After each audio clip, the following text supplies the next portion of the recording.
Vamos começar a nossa aula de hoje. Hoje nós vamos falar sobre a tripartição da lei, que a lei de Moisés, a lei da Antiga Aliança, tem 3 tipos de leis. Então, quando nós estudamos o Velho Testamento, é uma coisa muito importante saber o que fazer com aquilo ali. Tem muita gente que não sabe muito o que fazer com o Velho Testamento, chega lá, vê umas coisas que, sabe, claramente não se aplicam hoje e fica pensando assim, o que eu vou fazer com esse negócio aqui? Bem, a realidade é que esse assunto não é tão difícil de entender se a gente não seguir o próprio Senhor Jesus Cristo, que é o que nós vamos olhar hoje. No Velho Testamento você vai encontrar 613 leis distintas, é muita coisa, né? E essas leis todas são leis que se aplicam a nós hoje? Na verdade, não. Quando Deus deu a sua lei, Ele deu muitos mandamentos que esclarecem para o ser humano a sua obrigação moral perante Deus. É assim que tem que ser, porque Deus é assim, Deus é santo, Deus é bom, Deus é justo, e o ser humano tem que ser santo porque Deus é santo. Agora, também, no Velho Testamento, Deus proibiu certas coisas que não são em si erradas, e Ele ordenou que se fizesse coisas para as pessoas a partir daquele momento que Ele nunca tinha ordenado antes, e que, eventualmente, não seria mais obrigatório fazer. Agora, claro que se Deus manda fazer, então é obrigatório para a pessoa a quem Deus manda. Mas o que eu estou dizendo é que existem leis que não são de aplicação universal e outras são de aplicação universal. Existem coisas que Deus codificou na lei de Moisés, onde Ele simplesmente expressou para as pessoas, isso aqui eu exijo de seres humanos, eu exijo, portanto, de vocês também. Existem outras coisas que Deus diz, isso aqui eu não exijo de todo mundo não, mas a partir de hoje, para vocês, vai ser um requerimento. Então vamos entender um pouco isso. Por exemplo, Deus dividiu ali, na lei de Moisés, os animais entre animais limpos e imundos, os que podem comer, os que não podem, aquela coisa toda. Agora, qualquer leitor sequencial do Velho Testamento vai ter que reconhecer, nessa altura, que isso não pode ser uma questão de certo ou errado, até porque, logo depois do dilúvio, o que Deus fez? Ele autorizou o ser humano a comer tudo que se move e vive, serve usar para alimento. Ou seja, o ser humano não podia comer porco depois do dilúvio? Podia. Antes não podia comer animal nenhum, né? Mas no dilúvio Deus fez algumas concessões assim. E sendo que isso é verdade, se Noé, depois do dilúvio, e os descendentes de Noé, até aquele momento na história, podiam comer os animais que são chamados na lei de Moisés de animais imundos, e isso não é uma coisa de certo e errado. Comer certos animais torna a pessoa poluída diante de Deus. Outra coisa está em andamento aqui. Porque Deus, na sua sabedoria, e já sabendo, né, o efeito, o impacto que isso teria, Ele via que haveria benefício nisso, então Ele introduz leis que não são de ordem moral também para a nação de Israel, dentro da velha aliança, porque essas leis serão realmente úteis para conduzir o seu povo no rumo que Ele quer levar o povo. Agora, vamos então pensar um pouco sobre isso. As leis do Velho Testamento, nós entendemos que elas caem em 3 categorias. Leis morais, leis civis e leis cerimoniais. E essas 3 categorias são muito importantes de serem definidas e entendidas. Leis morais têm a ver com obrigações morais de aplicação universal a toda a humanidade em todos os períodos e épocas. Refletem o próprio caráter de Deus. Agora, as leis civis são as leis governamentais do povo de Israel para aquele país. Deus deu as leis prontas para aquela nação. Então, essas leis que governam o país de Israel, naquele período, são leis civis. E você também tem as leis cerimoniais. As leis cerimoniais vão reger a forma de adoração do povo de Israel naquele período da velha aliança. Então, esse entendimento de que as leis do Velho Testamento não são todas de aplicação universal, mas algumas são, e outras são de caráter cerimonial ou de caráter civil. E eu não estou falando como no nosso país nós temos Código Penal e Código Civil. Tanto Código Penal como Código Civil é o que nós estamos chamando na teologia de lei civil. Okay? Mas esse entendimento é muito antigo. Você vai encontrar isso, por exemplo, nos pais da igreja. O Teodoreto de Cirro, esse homem viveu do 4º para o 5º século, e ele escreveu assim: os mandamentos necessários da lei foram ensinados até mesmo pela natureza, ou seja, não adulterarás, não cometerás homicídio, não furtarás, não dirás falso testemunho, honra teu pai e tua mãe, assim como os demais mandamentos dessa ordem. Mas, quanto aos mandamentos sobre o sábado, a circuncisão, os leprosos, a menstruação, os sacrifícios, estes mandamentos foram peculiares à lei dos judeus, visto que a natureza nada ensina sobre tais questões. É o que Calvino, por exemplo, vai refletir quando ele fala assim: é um fato que aquela lei de Deus, que nós chamamos de lei moral, nada mais é senão um testemunho da lei natural. e daquela consciência que Deus deixou gravado sobre as mentes e os corações dos seres humanos. E o que Calvino, então, está dizendo, assim como os pais da igreja também afirmaram, é que no Velho Testamento existem leis desse tipo, como o Teodoreto fala: não furtarás, não dirás falso testemunho, não cometerás homicídio, não adulterarás. Esses mandamentos são mandamentos de ordem moral, são aquilo que o próprio ser humano, no fundo, ele sabe que ele não pode viver dessa maneira, que isso aí é moralmente errado. Então Deus também reforça isso e torna isso explícito. Agora, ao longo da história, você vai perceber que essa divisão da lei moral, civil e cerimonial, a tripartição da lei do Velho Testamento, encontra a expressão explícita em pessoas como Orígenes e Jerônimo. Embora essas pessoas são falíveis, você encontra isso lá atrás. E Tomás de Aquino, o teólogo católico medieval, é quem formulou isso de uma forma mais explícita nas suas obras teológicas. Agora, Tomás de Aquino tem muita coisa onde ele está errado, mas ele também tem alguns insights interessantes. Ele é uma pessoa bem capaz, uma pessoa muito inteligente, e ele leu a Bíblia. Nesse ponto, ele percebeu que existe exatamente isso aí. Agora, os reformadores todos seguiram Tomás de Aquino, todos eles entenderam que ele acertou na maneira que ele entendeu que existem essas três categorias de leis no Velho Testamento. Agora, em nossos dias, hoje em dia, essa ideia da tripartição da lei é uma coisa que está sendo muito questionada. Então, muita gente vai dizer que, não, está errado, e isso aí, assim, não tem isso na Bíblia. Eu vou dar alguns exemplos de citações de pessoas aqui, mas isso é muito comum. Você vai encontrar, especialmente, dispensacionalistas e pessoas da teologia da Nova Aliança dizendo que, não existe isso não. E é um erro você falar que a lei de Deus se divide em três partes, né? A lei moral, civil e cerimonial. Então, para dar expressão a isso, deixe-me ler algumas pessoas aqui. Primeiro eu quero ler o Jason Meyer. O Jason Meyer, ele é pastor auxiliar do John Piper, na Igreja Batista Bethlehem, lá nos Estados Unidos. Então, aqui estamos falando de um batista que está mais na linha da teologia da Nova Aliança. E ele fala assim: o próprio Novo Testamento não faz essas três distinções, e ninguém que vivia debaixo da lei de Moisés acreditava realmente que podia selecionar quais partes da lei eram obrigatórias e quais eram opcionais.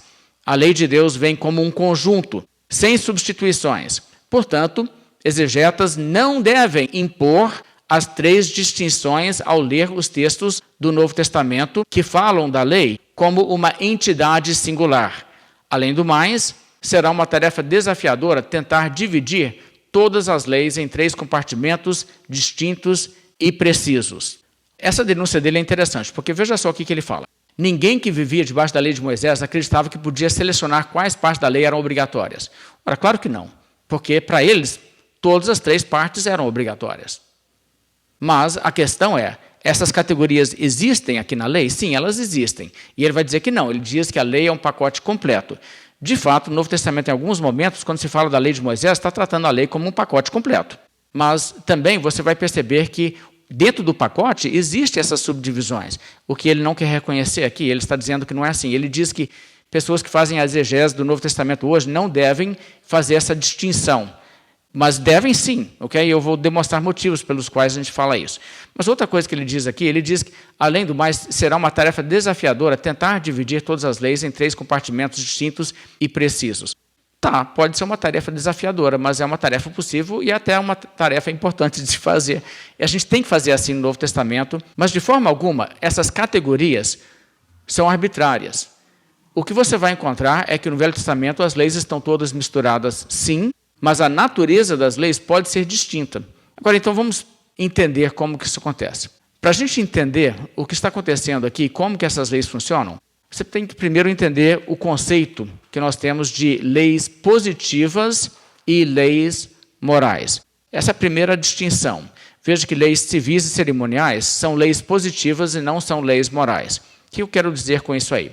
Existem algumas ordens que refletem a própria natureza do que é certo e errado e a própria natureza de Deus Criador, que é santo. E, nesse sentido, uma ordem de Deus que fala, faça dessa maneira, e está refletindo aquilo que é absolutamente certo e errado, é um mandamento de ordem moral. Por outro lado, existem mandamentos de Deus que não são desse tipo. São mandamentos que obrigam o ser humano em questão ali a fazer da maneira que Deus está mandando, mas não é necessariamente uma obrigação moral para todo ser humano. Nesse caso, estamos tratando de um mandamento específico que se aplica às pessoas a quem Deus dá esse mandamento. Para essas pessoas, desobedecer é errado, claro. Porque desobedecer a Deus é sempre errado. Tá? Então, se Deus deu essa ordem para você, você não pode desobedecer mesmo não. Mas se Deus não impôs esse encargo sobre você, então você pode fazer de uma maneira diferente e você fica sem culpa. E é o caso, por exemplo, da circuncisão. No Novo Testamento você encontra a seguinte declaração do apóstolo Paulo. Gálatas 5, verso 6, porque em Cristo nem a circuncisão nem a incircuncisão tem valor algum, mas a fé que atua pelo amor. Então, olha só que interessante. Em Cristo, essa questão de circuncisão e circuncisão não faz diferença não. Nem uma coisa nem a outra tem valor. Em 1 Coríntios 7,19, ele diz assim, a circuncisão em si não é nada, a incircuncisão também nada é, mas o que vale é guardar os mandamentos de Deus. É uma declaração bem interessante, não? Circuncisão e incircuncisão faz a menor diferença. O que faz diferença é guardar os mandamentos de Deus. Mas espera aí, a circuncisão não era um mandamento de Deus? Era um mandamento de Deus, para aquelas pessoas era. Bem, você vê que Paulo está dizendo que tem mandamentos de Deus que não são mandamentos de Deus para nós, mas estão lá no Velho Testamento. E circuncisão é incorporado como regra dentro da lei de Moisés, da lei da velha aliança. Mas o apóstolo Paulo diz que não faz diferença nenhuma para a gente hoje. O que faz diferença para a gente hoje é guardar os mandamentos de Deus. Obviamente, ele não está falando daquele mandamento, de mandamentos nem mesmo daquele tipo, daquela qualidade, mas existem mandamentos que se aplicam a nós. Então, existem leis mais importantes do que outras? Sim, existem, e o Senhor Jesus Cristo afirma isso explicitamente. Você se lembra, por exemplo, quando o indivíduo chegou para ele e perguntou qual é o principal dos mandamentos? Jesus não disse, como assim? Todos os mandamentos são iguais, todas as regras têm o mesmo peso. Não, ele confirmou, o principal é, ouve Israel, o Senhor nosso Deus é o único Senhor, amarás, pois, o Senhor teu Deus de todo o teu coração, de toda a tua alma e de todo o teu entendimento e de toda a tua força. Esse é o principal, ele diz. E o segundo é, amarás teu próximo como a ti mesmo. E ele diz que não há outro mandamento maior do que estes. Você vê que ele está dizendo que existem mandamentos mais graúdos, de mais peso.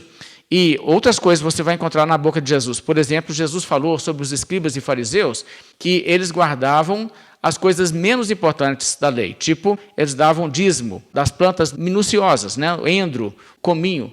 Mas eles violavam a justiça, a misericórdia. E ele diz que esses são os preceitos mais importantes da lei. Mais importantes. Tem preceitos da lei que são mais importantes que outros. Então você vê que os mandamentos não são todos iguais. Dentro da lei de Moisés tem coisa que é de um peso maior, de uma qualidade maior. Agora, como o objetivo da velha aliança era preparar o povo para a vinda do Messias, ritos foram acrescentados que projetavam na mente deles o que seria a missão do Messias para que eles pudessem, através daquele teatro realizado nos sacrifícios e tudo mais, entender alguma coisa de como o seu pecado seria expiado por substituição. Então, mandamentos que eles fizessem essas coisas não são mandamentos morais. De modo que agora que Jesus cumpriu, já veio, esses mandamentos se tornam obsoletos de fato. O caso do sacrifício de animais, o fato que o animal sacrificado tinha que sempre ser um macho sem defeito e que, por exemplo, nenhum dos ossos poderia ser quebrado no cordeiro pascal. Por quê? Porque isso retratava Jesus, e Jesus morreria daquela maneira. Então havia um significado em tudo isso. E tudo isso tinha por objetivo prefigurar a obra da salvação que Jesus viria realizar quando ele se encarnasse. Agora, essas leis não tangem deveres morais. E a lei de Moisés foi feita de uma maneira que ela poderia mostrar às pessoas como aconteceria a salvação futuramente concretizada na morte de Cristo. E não tenha dúvida de que o Espírito Santo usou essas figuras e esses retratos como um meio de graça pelo qual as pessoas naquela época que tinham seu coração sintonizado com Deus entendiam o suficiente ali para que a sua fé fosse então colocada em Cristo. Então Deus regenerava e circuncidava os corações, né, usando a linguagem do Velho Testamento. Ele circuncidava os corações das pessoas eleitas ali atrás, por meio também da pregação do Evangelho que essas coisas realizavam. Então isso era parte do objetivo. Agora hoje, com o Evangelho já concretizado como fato histórico e um entendimento muito mais explícito, aquelas coisas são desnecessárias e Deus não ordena elas para nós. E deixe-me dar um exemplo de como a Bíblia afirma isso. Hebreus capítulo 9 diz que a primeira aliança tinha também preceitos do serviço sagrado e o seu santuário terrestre. E ele então começa a citar o candeeiro, a mesa, exposição de pães, altar de ouro, a arca da aliança no Santo dos Santos. E depois, continuamente, os sacerdotes entravam ali realizando o serviço sagrado. O sumo sacerdote, uma vez por ano, entrava no Santo dos Santos, realizando rituais. E o livro de Hebreus, capítulo 9, o verso 9, diz que isso aí não tinha condição de realizar salvação. Era incapaz de aperfeiçoar a pessoa que prestava culto. E, no entanto, o verso 10 diz, os quais não passam de ordenanças da carne. Ordenanças da carne. Olha só. Baseadas somente em comidas e bebidas, em diversas abluções impostas até o tempo oportuno de reforma. Agora, o que significa que um mandamento é uma ordenança da carne? Certamente não é um dever moral. Não é. E tudo isso aqui que é chamado pelo autor de Hebreus de preceitos do serviço sagrado e do santuário terrestre são colocados nessa categoria por ele de ordenanças da carne. Ou seja, são mandamentos de Deus que tinham que ser obedecidos? Sim, para as pessoas que Deus ordenou, vocês façam isso, era obrigação. Mas não porque em si a própria natureza moral obriga o ser humano a sempre agir dessa maneira. Naquele contexto, Deus tinha um propósito para essas coisas. Então, Deus obrigou pessoas temporariamente a cumprirem esses ritos. O capítulo 10, o verso 1 de Hebreus diz, ora, visto que a lei tem sombra dos bens vindouros e não a imagem real das coisas, ela nunca pode tornar perfeitos os ofertantes. Ou seja, ela não salva, mas ela faz um retrato de como acontece a salvação. E esse retrato foi usado durante séculos para realmente levar pessoas a colocar sua fé no Cordeiro que viria ainda ao mundo, que é Jesus. Então, tudo isso era instrutivo nesse sentido. Agora, outro ponto que nós devemos notar, quando nós lemos o próprio Velho Testamento, é que Deus não atribui o mesmo valor a todos os mandamentos. Os mandamentos cerimoniais, esses ritos, essas formas externas de como você pratica a religião, aquilo que veio a ser chamado, então, os rituais do judaísmo. O próprio Deus, naquele período em que aquilo estava em vigência, demonstra que aquilo ali não era tão importante quanto os mandamentos de caráter moral. E vou dar uns exemplos. Olha só. Em Amós, capítulo 5, verso 21, Deus fala assim, aborreço, desprezo as vossas festas e com as vossas assembleias solenes não tenho nenhum prazer. E ainda que me ofereçais holocaustos e vossas ofertas de manjares, não me agradarei delas, nem atentarei para as ofertas pacíficas de vossos animais cevados. Afasta de mim o estrépito dos teus cânticos, porque não ouvirei as melodias das tuas liras. Antes, corra o juízo como as águas, e a justiça como o ribeiro perene. Olha só que coisa interessante, Deus fala assim, ele diz, olha, eu aborreço, eu tenho aversão às festas religiosas que vocês estão realizando, as assembleias solenes, as ofertas de manjares, os holocaustos de animais, os cânticos que vocês estão trazendo, tira o barulho desse cântico de mim. Deus fala exatamente isso. Agora, é cogitável que Deus diria, pare de fazer essas coisas que são moralmente certas? Nunca, entende? Nunca Deus desprezaria a justiça, a santidade. O que está acontecendo aqui, eles estão realizando rituais que de fato Deus mandou fazer, mas que não são de peso moral, são de valor simbólico. Mas realizando isso, não estão praticando a santidade verdadeira, não estão vivendo uma vida com Deus de obediência aos princípios morais de Deus, de modo que Deus já não aceita as cerimônias, porque as cerimônias não são justiça. As cerimônias são apenas uma maneira de retratar verdades importantes. Agora, então, dessa forma, Deus fala o quê? Eu vou pular uma parte aqui, só para você sentir o contraste que Deus mesmo faz no Velho Testamento. Aborreço, desprezo as vossas festas, e com as vossas assembleias solenes não tenho nenhum prazer. E no verso 24, antes corra o juízo como as águas, e a justiça como o ribeiro perene. Ou seja, Deus diz, antes eu quero ver justiça, eu quero ver retidão, eu quero ver obrigações morais sendo cumpridas. É isso que eu quero. Então, quando você vê Deus falando dessa maneira, e não é o único caso, nunca Deus colocaria numa categoria como essa, uma coisa que ele despreza, um dever moral sendo cumprido. Veja como que ele diz em Isaías capítulo 1, verso 11. De que me serve a multidão dos vossos sacrifícios, diz o Senhor? Estou farto dos holocaustos de carneiros e da gordura de animais cevados, e não me agrado do sangue de novilhos, nem de cordeiros, nem de bodes. De novo, Deus diz, eu estou farto, por aqui com esse negócio. Não quero mais. E, no entanto, não era Deus que mandou fazer? Sim, Deus mandou fazer. Mas ele diz, mas isso me aborrece. E aí ele diz, verso 12, quando vindes para comparecer perante mim, quem vos requereu só pisardes nos meus átrios? Não continueis a trazer ofertas vãs. O incenso é para mim abominação. E também as festas de lua nova, os sábados e a convocação das congregações. Não posso suportar iniquidade associada ao ajuntamento solene. Ou seja, vocês têm vidas de iniquidade, mas vocês cumprem as cerimônias. Então as cerimônias não têm valor. Verso 14, as vossas festas de lua nova, as vossas solenidades, a minha alma as aborrece, já me são pesadas, estou cansado de as sofrer. Então tudo isso aqui mostra o seguinte, olha, Deus não tinha prazer nessas coisas, porque essas coisas não constituem moralidade. Essas coisas são ordenanças da carne, para usar a linguagem de Hebreus. E, no entanto, as pessoas estavam executando aquilo certinho. Eles faziam as luas novas, igual a Bíblia falava para fazer. Guardavam o sábado, igual a Bíblia falava para guardar. Mas não tinha justiça na sua vida. Agora, então, os termos da aliança naquele período obrigavam o povo de Israel a guardar tudo que estava prescrito na lei. Mesmo naquela época, havia o entendimento de que aqueles mandamentos não eram morais. E vários autores bíblicos mostram que eles entenderam isso. Veja, por exemplo, Davi no Salmo 51, verso 16. Pois não te comprases em sacrifícios, do contrário, eu te os daria. E não te agradas de holocaustos. Sacrifícios agradáveis a Deus são o espírito quebrantado, coração compungido e contrito, não desprezarás, ó Deus. Veja como que ele entendeu. O que Deus quer mesmo é uma mudança no interior da pessoa. Esses sacrifícios, isso aí não vai resolver nada se eu levar mais animais lá para sacrificar. Ele estaria fazendo aquilo que os fariseus fizeram mais tarde, lavando o lado de fora do copo e deixando o lado de dentro sujo. Davi sabia que ele tinha que sacrificar animais, e ele fez isso. Ele não parou de sacrificar, ele obedeceu à lei cerimonial. Mas ele também sabia que aquilo era mero simbolismo. O livro de Oséias, capítulo 6, verso 6, tem uma declaração interessante. Olha só o que Deus diz. Pois misericórdia quero, e não sacrifício. E o conhecimento de Deus, mais do que holocaustos. Agora, Deus queria sacrifício ou não queria? Queria. Queria sim, era para continuar fazendo sacrifício. Naquela época ainda tinha que fazer.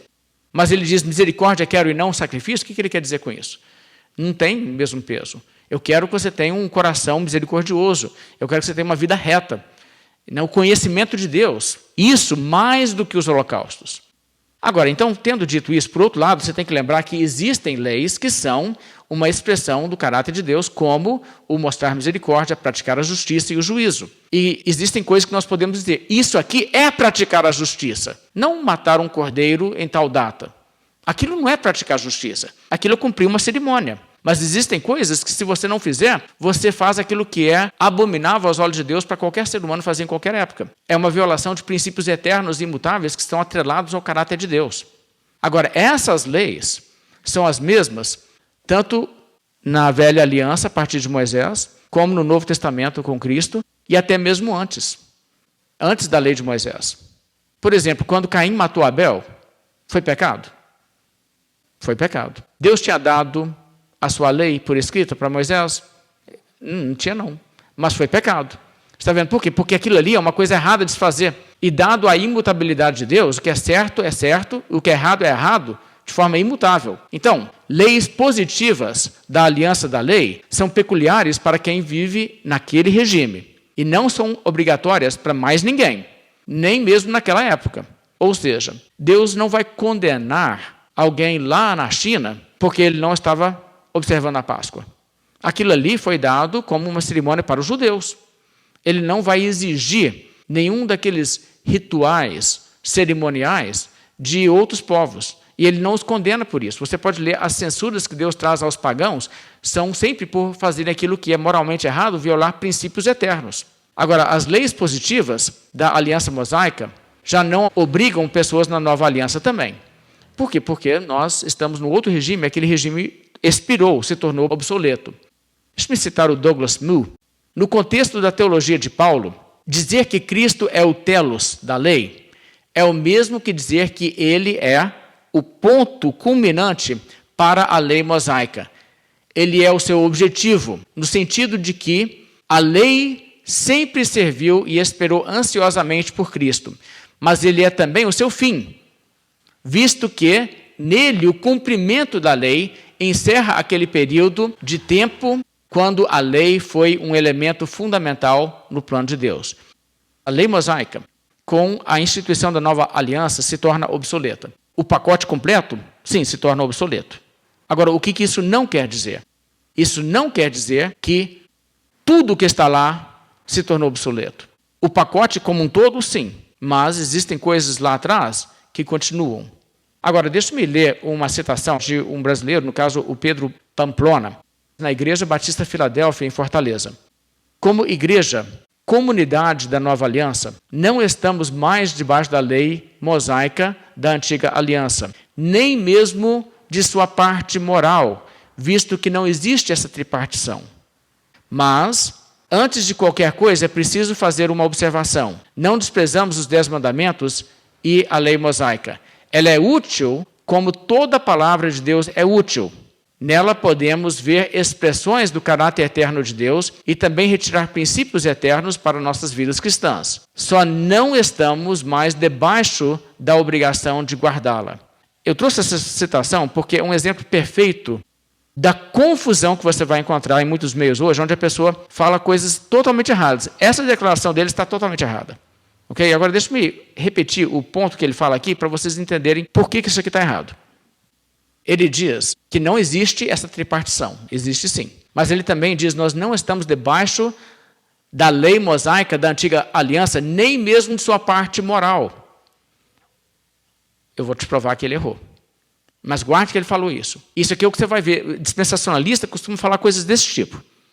Não tem que guardar, não existe essa questão lá. E outra coisa, ele diz mais adiante, não estamos mais debaixo da obrigação de guardar esses mandamentos, mesmo que nós podemos aprender coisas sobre o caráter de Deus.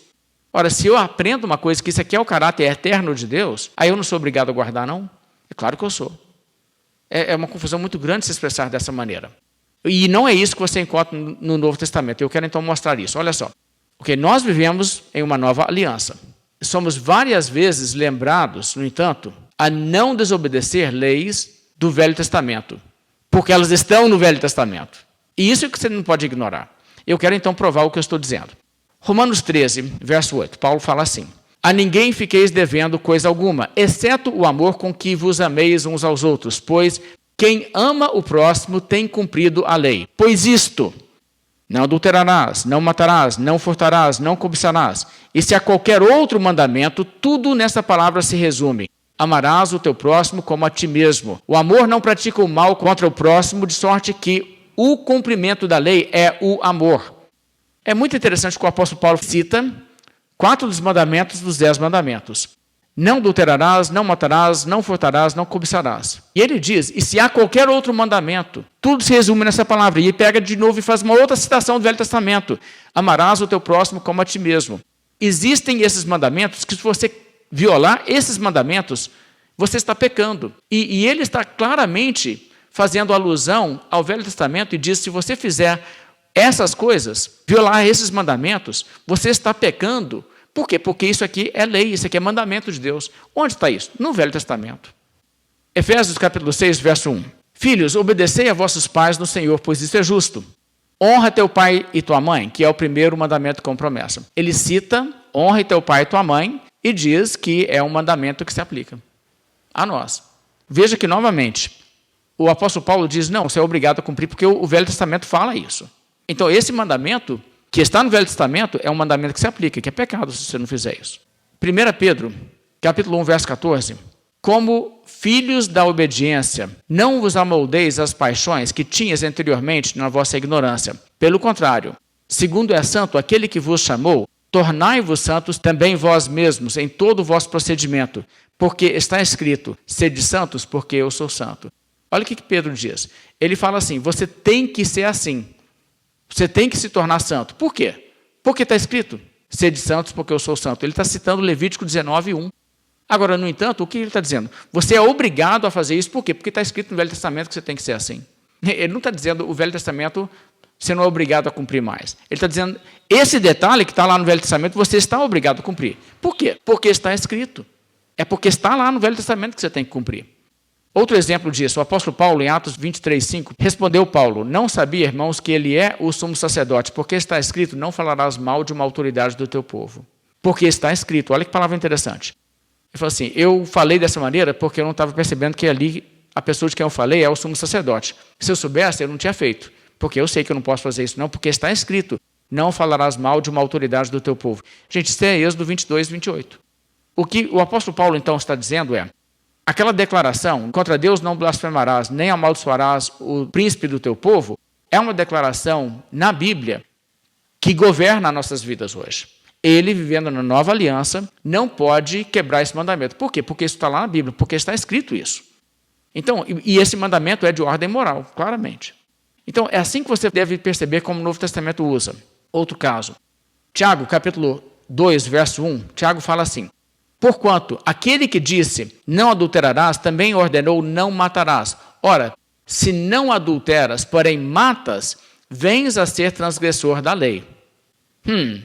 Você é um transgressor da lei. A lei continua obrigando cristãos hoje? Sim, essas leis, se você faz isso, você está quebrando a lei de Deus. Agora, Tiago obviamente considera que os mandamentos que ele citou, não adulterarás, não matarás, são vigentes e obrigatórios para os crentes hoje. E que quem desobedece, ele diz que transgride a lei de Deus. Agora, o Novo Testamento trata essas leis como mandamentos que se aplicam a nós. Deus nos ordena a viver assim. Onde que ele ordena? Na sua palavra escrita, no Velho Testamento. Então, é muito importante entender que não tem como você trabalhar da maneira que algumas pessoas querem fazer aqui. Diz assim, você não vai voltar para o Velho Testamento e ler o Velho Testamento fazendo essa distinção, lei moral, lei civil, lei cerimonial. Esquece o Velho Testamento e olha só o Novo Testamento. Está no Novo Testamento, então é regra para a igreja. Não está no Novo Testamento, você não tem que seguir. Ok, eu vou dizer o seguinte, o Novo Testamento até serve para nos guiar, sim, porque o Novo Testamento vai nos mostrar como entender o Velho Testamento e vai nos mostrar o que lá se aplica e não. Mas eu tenho uma pergunta. Antes do Novo Testamento ser escrito, porque passou-se um tempo com a igreja em que eles só tinham o Velho Testamento, antes dos livros do Novo Testamento serem escritos. Como que eles iam saber o que era a regra? As regras passaram, tipo assim, quando a velha aliança encerrou, aí não tinha regra nenhuma, e o primeiro livro do Novo Testamento que foi escrito introduziu as primeiras regras? Claro que não. Ananias e Safira, por exemplo, foram lá e mentiram para o Espírito Santo. Foi pecado? Foi. Não tinha nenhum livro do Novo Testamento escrito. Como que eles iam saber que mentir como eles mentiram era errado? Pelo Velho Testamento. Era de lá que eles iam saber a lei de Deus, que falso testemunho é pecado.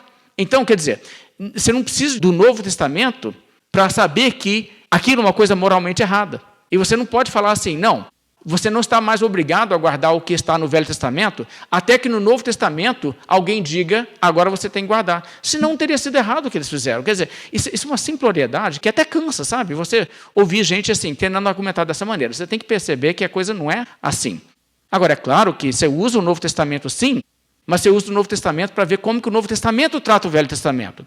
E quando você faz isso, você vê claramente que os autores do Novo Testamento referem-se a vários mandamentos do Antigo Testamento como autoritativos, e eles dizem, nós somos obrigados a guardar isso, por quê? Porque está escrito, porque isso é parte do Velho Testamento. Então não tem como você pegar e falar assim, não, lá no Velho Testamento aquele pacote acabou, então você não é obrigado a guardar aquilo ali, nem os elementos morais. Isso é um erro muito grande, falar dessa maneira. Ok, então, por outro lado, o Novo Testamento enfaticamente rejeita a imposição de toda a lei de Moisés aos cristãos. Você sabe disso, né? Lá em Atos 15, quando os judaizantes começaram ali aquele discurso, né, que era obrigatório para os gentios que eles fossem circuncidados e guardassem a lei de Moisés. E o povo disse que não é necessário guardar a lei de Moisés. Então, a ideia que os cristãos precisam observar a lei de Moisés foi enfaticamente rejeitada pelos apóstolos. E, no entanto, existem leis no Velho Testamento que eles disseram, esses sim, esses você tem que guardar. E eles então estão fazendo distinção entre tipos de leis. No Novo Testamento eles estão dizendo, tem leis do Velho Testamento que se aplicam aos cristãos, tem leis que não. Então eles estão falando, quais leis se aplicam? As leis morais do Velho Testamento continuam. É isso que eles estão fazendo. E Jesus fez a mesma coisa. Jesus, quando disse, vem a hora, quando nem neste monte, nem em Jerusalém adorareis o Pai, ele estava dizendo para a samaritana, aquelas regras cerimoniais do Velho Testamento estão para expirar. Já está nos seus últimos instantes de vigência. E aí não vai fazer mais diferença fazer lá em Jerusalém o culto lá e o templo sagrado, aquilo vai tudo acabar. Então Jesus está colocando isso assim.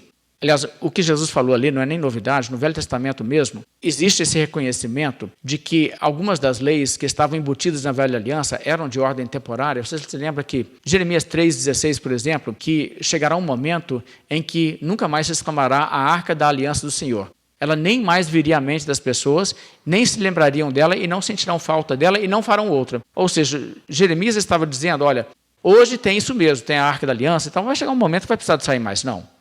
E nem vai fazer falta. O próprio Velho Testamento reconhece a natureza temporária de algumas das suas regras e os seus regimentos. Pois então, nós temos no Velho Testamento leis morais, claramente, que vão continuar se aplicando. E o crente no Novo Testamento tem que obedecer, por quê? Porque está escrito no Velho Testamento. E se Deus mandou o povo de Israel fazer naquela época, mas ele mandou porque isso é o que é certo e errado, não somente a eles ele mandou, mas ele mandou a todos nós também. E eu tenho que ler esses mandamentos lá de trás, para não blasfemar contra Deus e não amaldiçoar o príncipe do meu povo. Eu tenho que ler isso aí e entender. Isso é um mandamento moral, isso se aplica a mim. Eu tenho que guardar isso aí hoje. Ok, mas dentro das leis positivas, que são leis que só obrigam as pessoas na velha aliança, existem dois tipos de leis positivas. E aqui é uma coisa também que é importante para você saber como lidar com o Velho Testamento hoje. Isso aqui é fundamental, tá? Existem leis no Velho Testamento que regiam a forma de religião, as cerimônias. Mas existem as leis políticas que governavam o Estado teocrático de Israel. Agora, deixa eu me explicar sobre isso. O que é uma teocracia? Porque uma teocracia é um tipo de governo onde os seres humanos não fazem as suas próprias leis. O que acontece é que Deus faz as leis e diz, aqui que são as leis, eu vou então instituir juízes, os juízes vão fazer com que essas leis sejam cumpridas. Qual que é a pena para tal crime? Deus já disse, a pena é essa. Não é um grupo de seres humanos que vão sentar e decidir como serão as punições para determinados crimes. Deus já deu ali a sua lei, e a sua lei é a lei nacional do país. É isso que é uma lei civil. Agora, deixa-me ler uma citação aqui de Micah e Samuel Rynan. As leis civis e cerimoniais do Antigo Testamento são leis positivas, leis que só se aplicam às pessoas se Deus diz, a você eu estou ordenando agir assim, mas não todos os seres humanos. Não havia nenhuma exigência colocada sobre outras nações para que elas seguissem as mesmas leis civis, como Israel. Estas não são leis que são moralmente obrigatórias para todas as pessoas em todos os lugares, em todos os momentos. Elas são obrigatórias somente para um povo em particular e por um tempo particular. Isso é porque são leis positivas. Então, como eu disse, existem as leis cerimoniais e civis. Isso continua estando na Bíblia. E isso tem alguma utilidade para mim hoje, ou eu leio aquilo ali e falo assim, não, isso aqui é o texto que eu vou pular. Não, sempre existe algum benefício. Sempre existe. E se você entende o que aquilo ali faz, isso traz um entendimento melhor de Deus e do caráter de Deus, mesmo que aquilo ali não é uma obrigação para mim. Então vamos entender. Quando estamos falando das leis civis de Israel, é óbvio que Deus não daria leis civis que são imorais em si mesmos. Então, por exemplo, lá em Israel tinha uma lei civil que era assim, que se uma pessoa entrasse na sua casa de noite, arrombasse entrando, e você estivesse ali na sua casa, você poderia defender seu lar, inclusive matar aquela pessoa, e você ficaria sem culpa, não era assassinato. É considerado legítima defesa. A pessoa entrou ali, você não sabe o que a pessoa vai aprontar, você tem que defender, né, sua família e sua propriedade, e sua própria vida. Então, quer dizer, se a lei de Israel foi feita assim, isso é lei civil. Eu aprendo alguma coisa com isso. Isso me ajuda a entender, por exemplo, o que significa não matarás. Uma pessoa que se defende, uma legítima defesa, não é assassinato, não é uma violação do não matarás. Não tem que agir igual os Amish, lá nos Estados Unidos, que, se estiverem encurralados, não se defendem. Deixa a pessoa matá-la, não tenta se defender. É falta de entendimento bíblico isso. Agora, essa lição eu posso extrair do quê? De uma lei civil de Israel. Por isso que é importante entender essas coisas. E essas coisas enriquecem o nosso entendimento bíblico como um todo, sabe? E outra coisa, os valores que estão transmitidos ali nos ajudam a entender o que é importante para Deus, o que é importante na sociedade. E então muitas lições podem ser aprendidas. Agora, se Deus ordenou, então não pode ser moralmente errado que uma nação faça uma coisa daquela maneira. Deus não instituiu, por exemplo, pena de morte na lei de Moisés. E tem gente aí que acha que Se o país tiver pena de morte, é uma tragédia, uma coisa totalmente errada. Não, pena de morte para o assassino é obrigação desde a época de Noé. Agora, e em alguns outros casos também, poderia haver pena de morte. Isso é uma coisa assim que a Bíblia tem ali. Bem, essas leis, então, não são a vontade de Deus para todas as pessoas, em todos os países, em todas as épocas. Mesmo assim, elas nos ensinam lições sobre quais que são os padrões e quais que são bons modelos de governo para a gente aprender com aquilo ali. Né? Agora, as leis cerimoniais. A tripartição da lei era um entendimento necessário até no Velho Testamento. E deixa eu falar por quê. Existe a lei civil e a lei cerimonial, que são leis positivas. Mas, se eu estou fora de Israel e eu não estou na teocracia, okay? Eu sou lá do povo de Israel, mas eu fui para uma terra estrangeira e estou morando na terra estrangeira. Eu devo executar adúlteros? Não, aquilo ali é lei civil de Israel. Eu não devo fazer isso em outros lugares. Em outros lugares, as leis são outras. E não cabe a mim agir dessa maneira. E seria errado eu fazer isso. Agora, por outro lado, se eu sou um israelita que moro no estrangeiro, eu devo circuncidar meu filho? Se nasce um menino? Sim. Por quê? Porque isso é uma lei cerimonial, mas não é uma lei civil. A lei civil também manda circuncidar, mas é uma lei cerimonial. E a lei cerimonial eu tenho que cumprir dentro da velha aliança, mesmo se eu não estou na teocracia de Israel. Entende como você começa a ver claramente que existem nas leis positivas dois tipos de leis? Por exemplo, eu estou lá como Daniel na Babilônia. Eu posso comer animais imundos? Eu não estou mais na teocracia de Israel? Não, eu não posso. Daniel se absteve de comer os animais imundos e aquela comida que não se conformava com a dieta da lei cerimonial de Israel. Por quê? Porque isso não era uma lei civil que se aplicava só no território nacional da teocracia de Israel.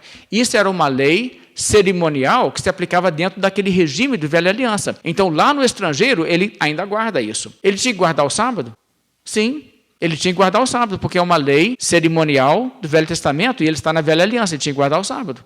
Mas lá, na terra da Babilônia, ele foi colocado como magistrado. Aí ele tinha que fazer com que as punições pelos crimes fossem idênticas à lei de Israel, da teocracia? Não, porque não estava dentro da teocracia. Aquelas são leis civis. Conseguiu entender o conceito? Deixa-me dar um exemplo de uma das leis civis de Israel que não se aplicaria fora da teocracia de Israel. Deuteronômio 17, verso 2 diz assim: quando no meio de ti, veja bem, no meio de ti, em alguma das tuas cidades que te dá o Senhor teu Deus, se achar algum homem ou mulher que proceda mal aos olhos do Senhor teu Deus, transgredindo a sua aliança, que vá e sirva a outros deuses e os adore, ou ao sol, ou à lua, ou a todo o exército do céu, o que não ordenei, e te seja denunciado, e o ouvires, então indagarás bem, e eis que, se for verdade e certo que se fez tal abominação em Israel, então levarás o homem ou a mulher que fez este malefício às portas e o apedrejarás até que morram. Os judeus que moravam fora de Israel eram obrigados a cumprir isso aqui em outros lugares? Não. Era lei civil de Israel. Entende, então, como que a gente tem essas diferenças? Agora, como eu disse, quem realmente nos torna isso claro é o Senhor Jesus. Se a gente lê como Jesus agiu, isso vem se tornar bem claro. Então, vamos mostrar como é que acontece. Primeira pergunta, Jesus guardou a lei? Sim, ele guardou a lei moral? Sim, ele nunca pecou. Ele guardou a lei cerimonial? Sim, porque ele vivia na velha aliança e até se ele não guardasse a lei cerimonial, ele teria pecado. Mas Jesus foi ao templo, ele levou o cordeiro lá, 12 anos lá, ele já estava indo lá no templo, assim como a lei prescrevia. Jesus foi circuncidado. Jesus viveu dessa maneira. Aliás, Jesus foi tão assim, meticuloso, por exemplo, quando ele curou a leprosos, em Lucas 17, verso 14, diz, Jesus falou com os leprosos assim, ide mostrai-vos aos sacerdotes. Por que ele falou isso? Porque a lei falava para fazer assim. Para você poder reintegrar a sociedade, tinha que o sacerdote levita te examinar e ver se você estava apto. Então Jesus estava guardando isso aí. Jesus guardou a lei civil? Não. Ok? Ele não guardou a lei civil, porque Jesus nunca viveu na teocracia de Israel. Quando Jesus nasceu em Israel, o país estava colonizado por Roma, ele viveu dentro do Império Romano, ele não viveu na teocracia de Israel. E as pessoas não param e percebem isso. Agora, vamos então pensar um pouco sobre isso aqui. Eu vou te dar um trecho da Bíblia que demonstra isso. João capítulo 8. O pessoal levou para Jesus uma mulher flagrada em adultério. Ela era adúltera mesmo. Eles deviam ter levado o homem também, mas não levaram só a mulher. E chegaram lá com essa mulher adúltera e perguntaram para Jesus, e aí, o que é para fazer? O verso 7 diz, como insistissem na pergunta, Jesus se levantou e lhes disse, aquele dentre vós que estiver sem pecado, seja o primeiro que lhe atire a pedra. É isso que Jesus respondeu. E no verso 10 ele continua, erguendo-se Jesus e não vendo a ninguém, porque todo mundo foi embora, ficou com vergonha e foi embora, perguntou à mulher, mulher, onde estão aqueles teus acusadores? Ninguém te condenou? Respondeu ela, ninguém, Senhor. Então lhe disse Jesus, nem eu tampouco te condeno. Vai e não peques mais. Uma pergunta aqui. Jesus insistiu que essa mulher deveria ser apedrejada? Mas a lei de Moisés dizia que ela devia. Por que Jesus não falou, então, ela tinha que ser apedrejada? Ele falou esse negócio, quem não tem pecado, atire a primeira pedra, para envergonhar os outros. E, de fato, funcionou. E eles ficaram tudo assim, sem graça e foram embora. Mas, quando Jesus disse, aquele que não tem pecado, atire a primeira pedra, ele estava ali. Ele não tinha pecado, por que ele não atirou? Jesus Cristo disse, nem eu te condeno. O que Jesus fez não foi insurgir contra uma lei vigente. Ele não fez valer a lei de Moisés ali, porque a lei de Moisés que diz que a adúltera tem que ser apedrejada é a lei civil. Ela só se aplica na teocracia de Israel. Como a teocracia de Israel já não estava em existência, e a lei do país no qual Jesus vivia era a lei romana, então Jesus viveu de acordo com a lei do país no qual ele estava. Então Jesus entendeu a diferença entre uma lei civil e cerimonial. Em Israel, que não era mais o país teocrático, era uma colônia de Roma, Jesus guardou as leis cerimoniais, mas ele não guardou a lei civil. Agora, que tipo de lei civil Jesus guardou? Jesus guardou a lei romana. É impressionante isso, mas foi exatamente o que ele fez. Por exemplo, quando o apóstolo Pedro chegou lá e disse para Jesus, aqui, como que é esse negócio? A gente paga ou não o imposto aí? Tem esse imposto das 2 dracmas, isso é Mateus 17.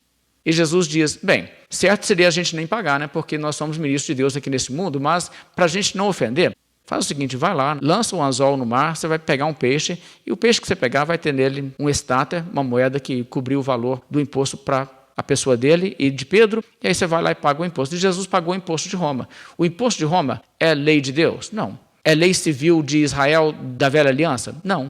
Mas é lei vigente? Era, e Jesus cumpriu essa lei, porque era a lei onde ele morava. Então Jesus fez uma distinção entre lei cerimonial e lei civil, uma subcategoria e outra da lei positiva, das leis que só se aplicam se ordenado a você. E Jesus com isso entende que as leis civis já não se aplicavam ali.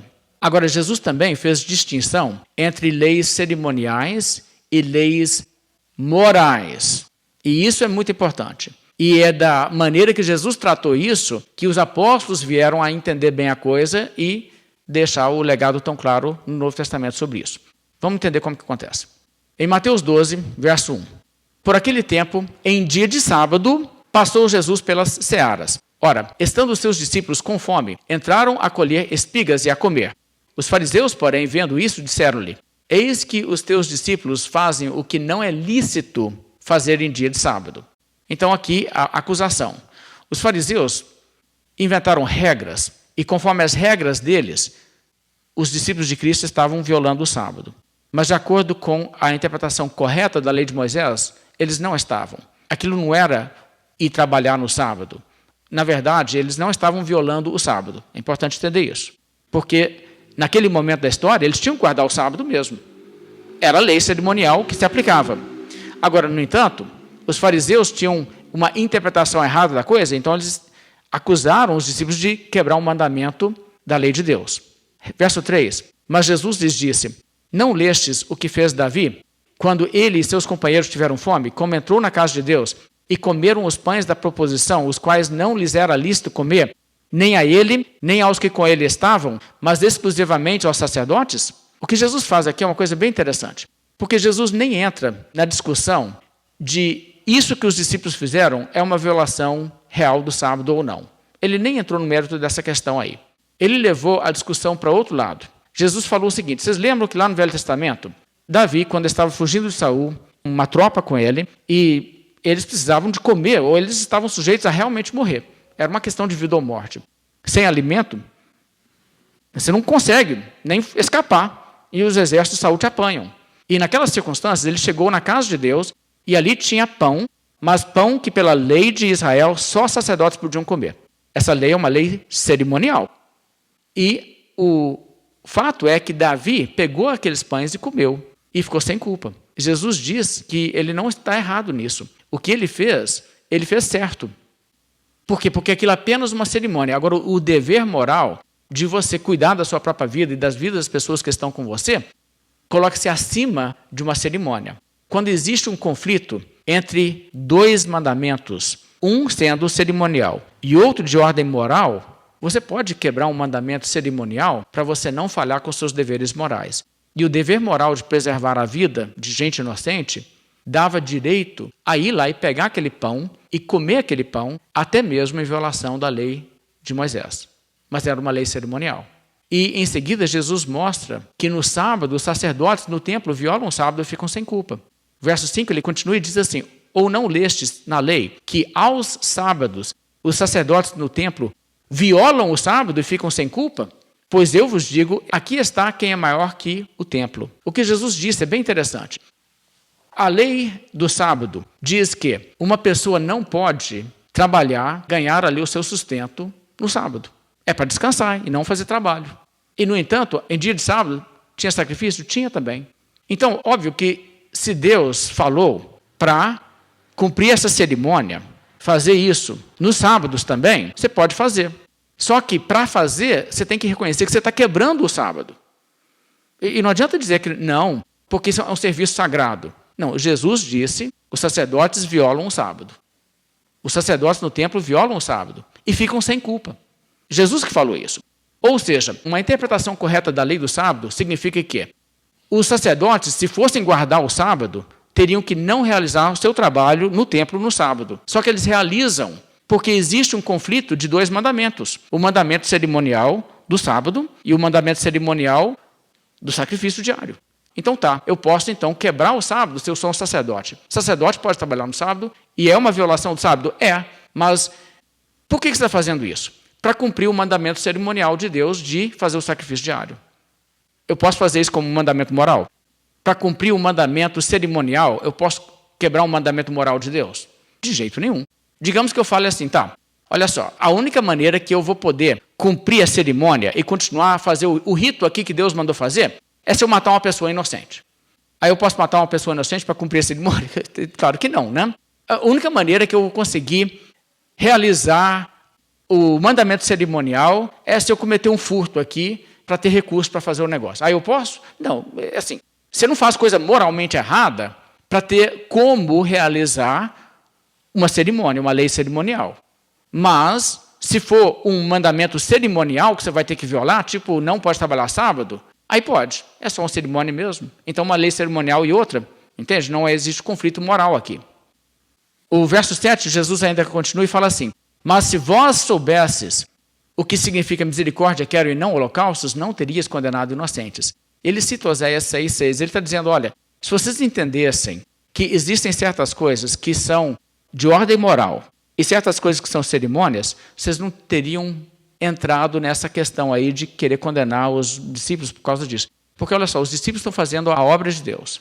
Eles precisam comer alguma coisa. Eles estão passando aqui pelos campos, eles pegam uma espiga e comem uma coisa, mesmo que fosse uma violação do sábado, mesmo que fosse para realizar a obra de Deus que eles estão fazendo, pode, porque a lei cerimonial é só uma cerimônia, assim como Davi, para cumprir deveres morais, violou a cerimônia, assim como os sacerdotes, para cumprir deveres cerimoniais, violavam o sábado. Então, vocês precisam entender o que são os mandamentos. Agora, outra passagem também, que mostra como Jesus entendia tudo isso, é capítulo 7 de João, verso 22. O Senhor Jesus falou assim: pelo motivo de que Moisés vos deu a circuncisão, se bem que ela não vem dele, mas dos patriarcas, no sábado circuncidais a um homem. E se o homem pode ser circuncidado em dia de sábado, para que a lei de Moisés não seja violada, por que vos indignais contra mim, pelo fato de eu ter curado no sábado ao todo um homem? Não julgueis segundo a aparência, e sim pela reta justiça. Olha o que Jesus está dizendo. Existe a questão de justiça, vocês têm que entender questões do que é certo e errado aqui. A lei de Moisés diz que é para circuncidar os meninos no 8º dia, certo? O que acontece se o 8º dia cai no sábado? Aí você diz, não, tem que descansar no sábado, circuncida ele hoje não, faça só amanhã. Porque se você for circuncidar, o que você vai ter que fazer? Você vai ter que acender fogo, esterilizar os instrumentos para não dar infecção. Vai ter que pegar o objeto cortante, colocar no fogo. Claro que depois você deixa esfriar, mas você vai ter que esterilizar o instrumento. E depois circuncidar um menino. Então você vai ter que, talvez até mesmo, buscar lenha, rachar lenha, coisas assim. Coisas que seriam sim violação do sábado. Mas Jesus diz, mas pode. Pode violar o sábado para cumprir a lei cerimonial de circuncidar no 8º dia, conforme é prescrito na lei. Pode fazer isso. Você pode violar o sábado para fazer isso. Por quê? Porque o sábado é uma lei cerimonial. E a circuncisão também é. Mas, obviamente, se Deus falou, é para circuncidar no 8º dia, ele sabe que muita criança vai nascer, de modo que o 8º dia vai cair no sábado. Se Deus então falou, é o 8º dia, então o 8º dia acabou. Entende como que Jesus está mostrando o quê? Mandamentos que são morais, você nunca faz uma coisa imoral, uma coisa moralmente errada. Nunca faz. Nunca é certo, Deus nunca faz. Mas cerimônias podem ser violadas. Então Jesus está mostrando que as leis do Velho Testamento caem em categorias diferentes. E essa declaração dele, não julguei segundo a aparência e sim pela reta justiça, equivale a dizer, olha, aprenda o que é questão de cerimônia e o que é questão de certo e errado. Para de julgar conforme essa mente bitolada de vocês e começa a entender bem as coisas. Agora, então, é por isso que os reformadores tiveram essa visão também de que existe na Bíblia, no Velho Testamento, leis de tipos diferentes. Leis morais, que você não pode violar, que são sempre pecados de violar. Leis civis e leis cerimoniais. Existe isso realmente na Bíblia. Agora, eu diria o seguinte, que a confusão realmente surge. Por quê? Os puritanos tomaram a postura realmente de que os 10 mandamentos constituem a lei moral e o sábado é um dos 10 mandamentos, então o sábado é um mandamento moral. Ele não é. Mas os puritanos tomaram essa postura. E isso foi diferente, por exemplo, do que os reformadores da primeira geração.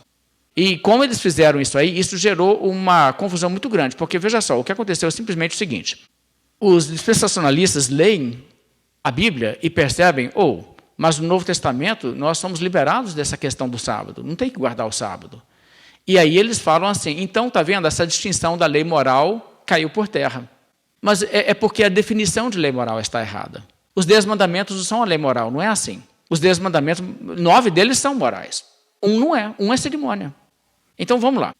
O Novo Testamento trata como que os 10 mandamentos são a lei moral. Eu citei assim, uma série de mandamentos lá, dos 10 mandamentos, que o Novo Testamento diz, isso aqui é lei, a gente tem que fazer isso aqui, por quê? Porque está escrito. E são dos 10 mandamentos. Mas olha o que o Novo Testamento também fala sobre os 10 mandamentos. Em 2 Coríntios, capítulo 3, o apóstolo Paulo fala, se o ministério de morte gravado com letras em pedra se revestiu de glória, e ele chama, então, aquilo que foi gravado com letras em pedra, como aquilo que é o ministério de morte. O que foi gravado com letras em pedra? Os 10 mandamentos. Paulo chamou os 10 mandamentos do quê? Do ministério de morte. Então ele diz, o que outrora foi glorificado neste respeito já não resplandece diante da atual sobreexcelente glória. Porque se o que se desvanecia teve glória, muito mais glória tem o que é permanente. Paulo diz que aquele ministério que foi gravado em pedra não é o permanente. O permanente é o que Jesus veio trazer na nova aliança. Então, nesse ponto, você não pode dizer, se está nos 10 mandamentos é lei moral. Porque os 10 mandamentos é parte daquele pacote que expirou. Você tem que olhar lá atrás e ver como Jesus tratou essas coisas. Jesus ensinou que isso aqui é uma coisa de ordem moral ou Jesus tratou que isso aqui é uma cerimônia que caiu? E se você ler como Jesus tratou a coisa, ficou muito claro. Agora, eu sei, é atrativo, é fácil você fazer isso. O que é a lei moral? Lei moral são os 10 mandamentos. Mas é simplista. Não é assim. Sabe, isso é mais ou menos como se eu quisesse falar assim. Olha, tem na velha aliança, você tem a lei moral, civil e cerimonial. Como que é isso? Como que se divide? Se está em Êxodo, é lei moral. Se está em Levítico, é lei cerimonial. Se está em Deuteronômio, é lei civil. Não dá. A coisa não funciona assim. Porque a coisa não está dividida dessa maneira. Você não tem essas categorias. Você vai ter que aprender o que é cada coisa para você ler o texto e entender. Mas por que Deus não deu tudo dividido? Porque não vem ao caso. Olha só. É aquela coisa. Tem certas coisas que um pai fala para o filho. Meu filho, você tem que falar a verdade quando você está conversando comigo e com sua mãe. Você não pode mentir para a gente, não. Isso é uma instrução que ele está dando que é um mandamento moral de Deus também? É. Agora, se ele fala assim, meu filho, você tem que estar em casa 9 horas. Isso é um mandamento moral? De aplicação universal? Claro que não. É uma regra positiva, entende? Mas o filho tem que obedecer porque a autoridade da vida dele falou para fazer isso. Agora, o pai, então, fica subdividindo a coisa, ou ele pode colocar mandamento positivo e mandamento que é mandamento de Deus, que se aplica, tudo junto quando ele está falando para o meu filho tem que agir assim, assim, assim. Claro, a gente mistura tudo. À medida que a pessoa amadurece, ele vai entender o que era permanente e o que era temporário e o que era só naquela ocasião. Então é assim que Deus trata também no Velho Testamento. Está tudo misturado. Mas que existe isso, existe. O apóstolo Paulo, por exemplo, ele diz que quando ele está com os judeus, ele até guarda mandamentos que ele não tem que guardar. Mas quando ele está com os gentios, que ele não guarda aqueles mandamentos que ele guarda quando ele está com os judeus, para não ofender judeus, ele diz assim, eu ajo quando eu estou com os gentios, assim como eles agem, mas ele diz, não estando sem lei para com Deus, mas debaixo da lei de Cristo. E ele reconhece, existe uma lei que eu tenho que guardar. E ele chama isso da lei de Cristo. Lei de Cristo é outro nome para falar lei moral. A lei moral eu tenho que guardar. A lei moral encontra-se no Velho Testamento e no Novo. Não existe nada do Novo Testamento introduzido no Novo, em termos de lei moral, que não está lá no Velho. Mas o que acontece é que isso aí é universal em todos os casos. Isso aí, como um cristão, eu sou obrigado a guardar sim. Ok, então, tendo falado tudo isso aí, eu quero simplesmente concluir dizendo o seguinte. O que você vai encontrar Jesus fazendo e os apóstolos é uma distinção do peso de leis, do tipo de leis. E Jesus Cristo viveu guardando a lei cerimonial. Ele não teve que guardar a lei civil, porque ele não viveu na teocracia. Mas ele guardou a lei cerimonial. Mas ele mostrou que a lei cerimonial é uma lei positiva, que é uma lei diferente do que a lei moral. Os apóstolos entenderam isso e eles fizeram essa mesma distinção. Então o Novo Testamento vai refletir isso aí. É um entendimento que eles aprenderam com o Senhor Jesus Cristo. No Velho Testamento está escrito, mas é uma lei moral, eu sou obrigado a guardar porque está no Velho Testamento. No Velho Testamento está escrito, mas é uma lei cerimonial, eu sou obrigado a guardar? Não, não sou não. Eu estou livre disso aí. Mas Jesus até guardou, porque ele estava vivendo naquele regime. As pessoas até aquele ponto tiveram que guardar, até o ponto da nova aliança. E depois eles ficaram liberados disso. E as leis civis? As leis civis eram leis da teocracia de Israel que tiveram vigência somente enquanto durou a nação teocrática de Israel e dentro dos seus limites territoriais. É ali que se aplicava aquilo. Então esse é o entendimento importante da Bíblia. Então a conclusão é que isso aí é real. E a gente só pode fazer bom uso do Velho Testamento sem meter os pés pelas mãos realmente se a gente tiver esse entendimento de como que a lei funcionava lá atrás.